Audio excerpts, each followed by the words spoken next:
Anda berminat untuk belajar di luar negara dan anda nak tahu macam mana nak make sure anda lulus dan tidak gagal di luar negara. Banyak orang fail waktu belajar kat luar negara. Saya ada satu buku yang menarik untuk anda selepas video ini saya nak kongsikan. Klik butang subscribe dan juga ikon loceng untuk tidak ketinggalan tips-tips hebat dari kami. Assalamualaikum dan salam sejahtera. Bertemu kembali kita dalam satu lagi episod Malaysia Membaca bersama saya, hos anda, Sabri Hassan. Dalam episod kali ini, saya akan berkongsi satu buku yang sangat menarik. Bukunya bertajuk Dari Kuala Lumpur ke Istanbul, Hikmah dari Kota Dua Benua. Buku ini adalah tulisan beberapa orang penulis. Semuanya adalah saya rasa ahli lah, ataupun ini adalah usaha sama, kolaborasi Persatuan Pelajar Malaysia Turki. Basically, ia ditulis oleh pelajar-pelajar Malaysia di Turki. Jadi, mereka menceritakan mengenai pengalaman mereka belajar di Turki, macam mana mereka apply beasiswa apa, program apa, universiti mana, dan secara keseluruhannya pengalaman mereka hidup di negara Turki. Buku ini buku yang menarik. Saya ambil masa beberapa hari, dalam 4 hari macam tu. Tidak tebal mana, cuma dalam 201 muka surat. Tapi ia adalah satu bacaan yang fast read lah. Saya baca 4 hari sebab saya baca sebelum tidur. Baca sikit. Kalau saya dalam perjalanan, saya nak habiskan dalam one sitting pun tak ada masalah. Buku ini ditulis dengan sangat ikhlas. Jadi saya terasa keikhlasannya. Saya cerita kenapa. Sebab dia bukanlah macam meromantikkan belajar di Turki. Dia ini satu pandangan yang realis. Dan kebanyakannya lah bila travelog ke ataupun bila cerita pengalaman, orang macam biasanya meromantikkan situasi tu. Jadi kita pun rasa macam best je, cerita benda-benda yang best. Tetapi betapa ikhlasnya buku ni, walaupun dia cerita secara reality apa yang mereka hadapi, tapi saya still rasa nak belajar dekat Turki. Maksudnya, kita rasa dia nak memberi kita faham apa yang suasana di sana, apa yang kita perlu expect. Jadi kita taklah expect benda yang molok-molok, benda yang best-best je. Dan bila dia dah cerita secara overallnya, saya lebih rasa macam terbuka minda tu satu. Saya rasa macam lebih empowered untuk buat keputusan yang sesuai dengan diri saya. Okey, pertama. Kedua, seterusnya, buku ini ditulis oleh beberapa penulis. Biasa, buku yang ditulis oleh beberapa penulis digabungkan dalam satu buku, dia tak berapa best. Sebab ada penulis yang menarik, ada pula yang tak. Jadi, kualitinya cacah marba sikit lah. Okay, tetapi dalam buku ni saya tak tahu, mungkin editor dia bagus, train secara konsisten semua orang, dan ataupun editor tu boleh edit gaya bahasa ramai-ramai orang ni menjadi satu gaya bahasa yang konsisten. Saya tak rasa kecanggungan. Maksudnya bila saya baca dari awal sampai habis, bila dia bertukar bab tu, oh sebab orang ni ambil jurusan lain, jadi saya baru tetap oh orang lain. Tapi kadang-kadang kalau ada part tu saya macam tadi macam course lain, sekarang dah course lain. Oh, rupanya sebab penulis berbeza. Jadi dari segi jalan penulisan tu, saya tak rasa ada kejanggalan. Saya rasa macam smooth je. Jadi kat situ saya terpaksa bagi kredit lah kepada editor. Good job. Okay, buku ni saya diterbitkan oleh Ilham Books. Tempat saya beli buku ni jugalah. Tapi ni saya beli guna duit sendiri. Cuma ada diskaun. Saya beli sebab diskaun lah. Kalau tak ada diskaun memang saya tak belilah. Saya rasa yalah, saya kena share lah berapa harga kan. Kalau tak jadilah review buku. Baiklah, saya ada satu video saya buat unboxing di mana saya sebut harga buku ni. Buku ni saya rasa harganya RM25. Tetapi saya beli pada harga 50%. Jadi RM25 jadinya anda kira sendiri kan berapa. Okey, jadi anda boleh check di Ilham Books sama ada masih ada promosi ataupun tidak. Ataupun saya tulis di ruangan description nanti, okey? Jadi jangan bimbang. Okey, balik kepada konten buku. Satu lagi, kalau anda minat dengan Turki, saya seorang yang bila saya dah pergi Turki, saya jatuh cinta dengan Turki. Saya macam wow, bestnya Turki ni. Jadi sebab itulah saya macam nampak je Turki. Saya assume waktu mula-mula ni adalah travelog. Jadi saya beli sebab saya nak tahu dia belajar mengenai Turki. Saya rasa saya nak tinggal di Turki lama-lama. Dan bila saya baca, oh, ini adalah pelajar-pelajar Malaysia di Turki dan mereka juga berkongsi mengenai beasiswa yang ditawarkan oleh kerajaan Turki pada pelajar asing di peringkat sarjana muda, sarjana dan PhD. Saya terus lepas baca beberapa pengalaman dalam buku ni, saya terus pergi tengok website tu sebab saya rasa aku nak apply. Sekali tengok rupanya kalau untuk PhD limit dia kena 35 ke bawah. Saya over the limit lah. Alamak, sikit je lah. Kalau tak memang dah nak apply dah. Okey, berbalik kepada cerita ni. Okey, mula-mula saya ingat yang Turki ni sebuah negara yang best. Rakyatnya peramah. Yalah, itu pengalaman saya waktu saya pergi. Tapi selepas apa yang diceritakan secara konsistennya oleh penulis-penulis dalam buku ni, saya dapati rupanya mereka ni macam orang Arab je. Okey, tapi bukan cakap pasal haram. Maksudnya dari segi perangai tu. Contohnya macam yang last minute dapat tiket flight, kerana birokrasi yang tinggi. Macam pelik. Contohnya macam untuk apply kepada beasiswa ni senang. Boleh buat online je. Dokumen boleh submit secara online. Tapi bila pergi ke sana nak buat ikamat, nak buat apa kad pelajar, nak buat benda-benda yang berkaitan dengan nak even pendaftaran sekalipun, susah. Kerana birokrasinya macam orang Arab. Ataupun kalau lebih tepat macam orang Parsi, macam orang Iran.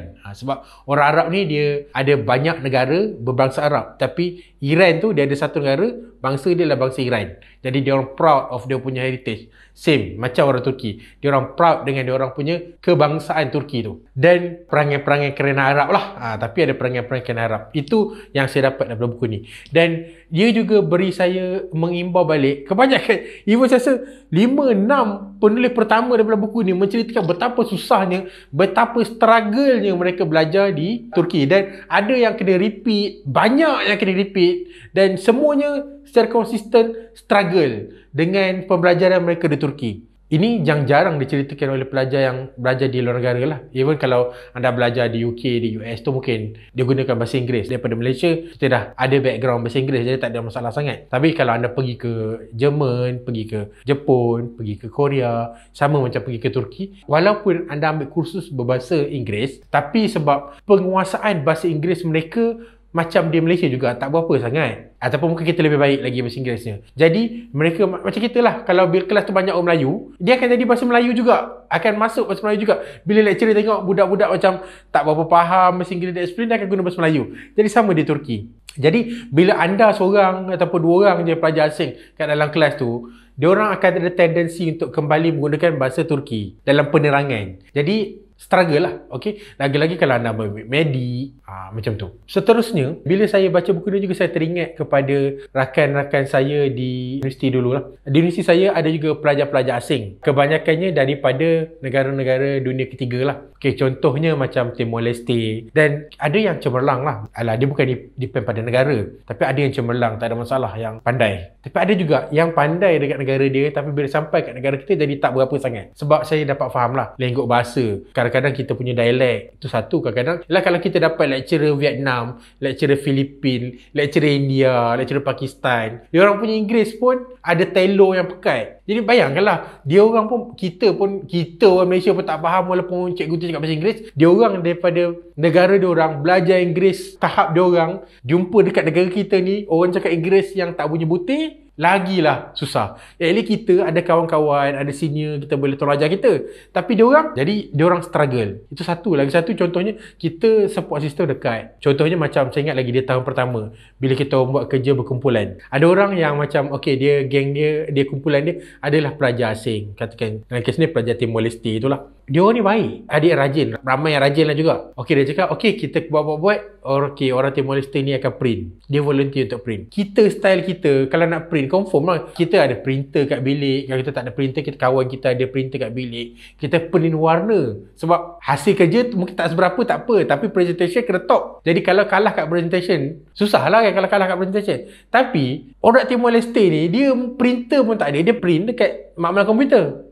Dia print kat mama komputer pula. Mama komputer tu universiti punya hitam putih lah keluar. Jadi hantar submission hitam putih. Marahlah kita punya kawan Malaysia tadi yang satu grup tadi. Diingatkan bila orang tu volunteer nak buat betul-betul lah. Pada orang budak Timor Leste tu, dia dah buat betul-betul lah, itu terbaik. Dia pun tak sangka. Mana dia tahu. Dia ingat ada facility kat universiti, orang semua gunalah free. Print hitam putih kat mamal. Dia tak tahu budak Malaysia kalau kena print, dia akan print sendiri supaya make sure warna-warni. Jadi itulah mungkin miscom. Jadi bila dah ada pengalaman macam tu yang beberapa kali, beberapa episod berulang-ulang, jadi biasanya kalau grup orang Malaysia adalah, saya kadang-kadang ada subjek yang saya suka dengan orang luar negara ni sebab dia senang berkira. Contohnya lah kan, kalau subjek yang saya boleh bawa, bermaksud subjek ni saya tahu macam mana nak buat, saya rasa saya boleh lead. Biasanya saya akan ambil dengan budak luar negara ni. Sebab apa? Sebab senang. Kita boleh siapkan kerja kita dengan cepat. Get it out of the way. Tak adalah kita nak berbincang-bincang atau borak. Boleh, seronok juga borak-borak ni. Tapi kalau kita nak fokus, kita nak siapkan kerja tu dengan cepat, tak nak ada pertikaian mana direction nak pergi ni. Lebih baik kita buat dengan yang luar negara lah. banyaklah kenalan-kenalan daripada Timor Leste lah biasanya. Timor Leste sebab diorang tak ramai, jadi diorang lagipun diorang tak jauh sangat macam Indonesia tu, macam lebih kurang sikit. Jadi kita boleh assimilate compare dengan kalau orang Turkmenistan. Orang Turkmenistan pun ada, tapi Turkmenistan dia ramai sikit kat negeri saya tu, jadi diorang mungkin ada grup diorang sendiri pula. Sama juga dengan Vietnam semua macam tu.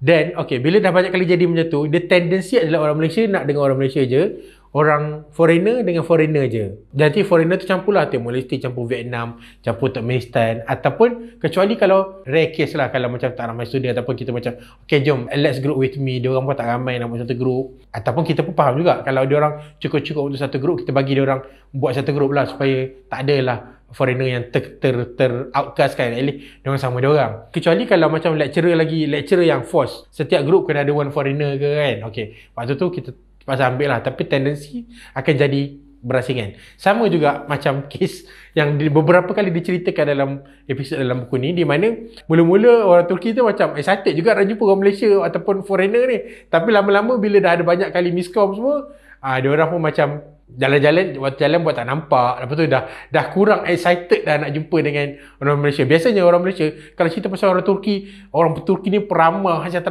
Ini saya rasa first buku yang menceritakan bukanlah sisi gelap, tapi sisi saya rasa inilah something yang practical, yang realistik.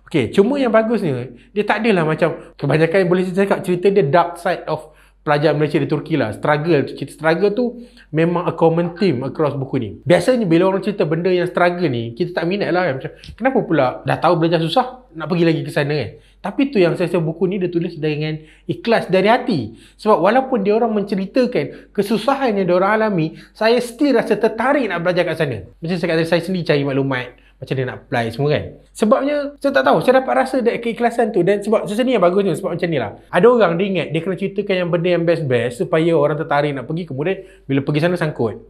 Dan tak semestinya bila cerita benda yang tak best tu orang jadi tak berminat. Ada orang macam saya appreciate dia cerita benda tak best, sebab saya boleh ukur baju di badan sendiri. Jadi saya cakap contohnya katakan saya lah, kalau saya nak pergi ke sana, tak semestinya saya daripada master nak kena buat PhD. Saya mungkin boleh buat double master, ataupun nak buat PhD pun boleh, tapi instead of cari topik yang di luar kotak, yang bombastik, yang cuba nak shoot for the moon, saya akan cari something yang lebih realistik. Belajar juga saya boleh cari something yang lebih, contohnya ilmu ni dari segi teorinya ada dua. Pertama, kita cari teori baru. Teori baru, kita cuba cipta benda baru yang tak pernah ada kat dunia ni.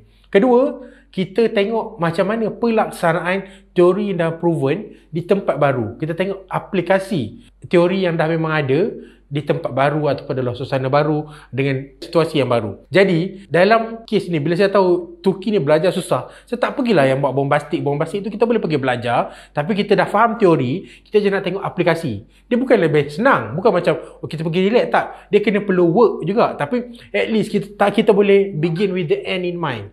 Bila kita pergi begin with the end in mind, lagi senang kita nak sampai ke destinasi tu daripada kita pergi tak tahu apa-apa, naif. Itu yang saya suka mengenai buku ni. Saya appreciate sangat. Jadi untuk buku ni, sebab penulis-penulis pun open dengan dia punya vulnerability, saya bagi buku ni 8/10. Saya perlukan lebih banyak buku macam ni daripada banyak negara. Even kalau daripada Turki lagi pun awesome. Saya jumpa lagi dalam episod akan datang. Assalamualaikum.